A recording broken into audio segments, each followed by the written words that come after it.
Tell me why John chapter 14 and Jesus talking about the information there and the Jewish wedding, how that parallels the rapture here. In John chapter 14, Jesus said, "Let not your heart be troubled." It was in the upper room. His disciples were, I'm sure, having anxiety attacks. He had told them he was going to have to be crucified. The next afternoon at 3 o'clock on the day of Passover, he would indeed be crucified. He said, "Don't worry about it. Let not your heart be troubled. Ye believe in God, believe also in me. In my Father's house are many mansions, and if it were not so, I would have told you." Then he said, "I go to prepare a place for you. And if I should go, I shall come again and receive you unto myself, that where I am, there ye may be also."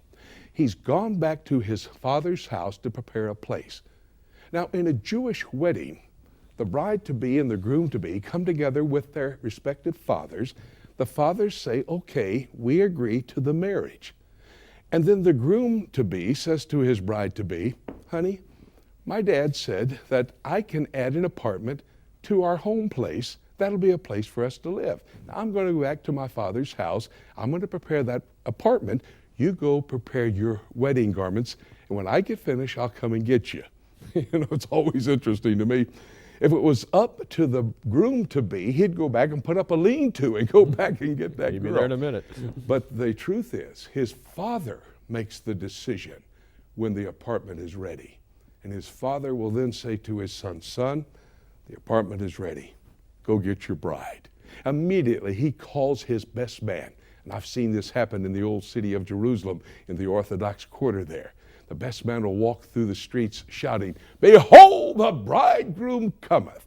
They go over to the bride's house, and there the marriage ceremony takes place. After that, they consummate the marriage with sexual union.